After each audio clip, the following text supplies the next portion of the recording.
సేకరించడం జరుగుతుంది. అది మొత్తం చెప్పరా సగం చెప్పి సగం మాట్లాడింది పూర్తిగా మాట్లాడాలి మాట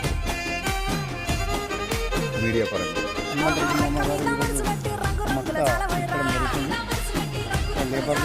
పడబడకుండా గట్టిగా మాట్లాడాలి. ఇదేమన్నా ఈటీవే టీవీనైనా బీబీసీ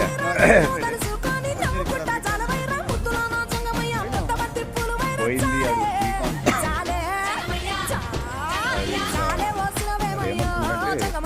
మార్కెట్ అంతా ఇది అట్లనే పడదు. ఇక మీసాలు మంచిగా తీయమని చెప్పాం కదా తీస్తలేరు వాళ్ళకి. భర్త కూడా మంచి బస్సు ఇస్తా అని చెప్పి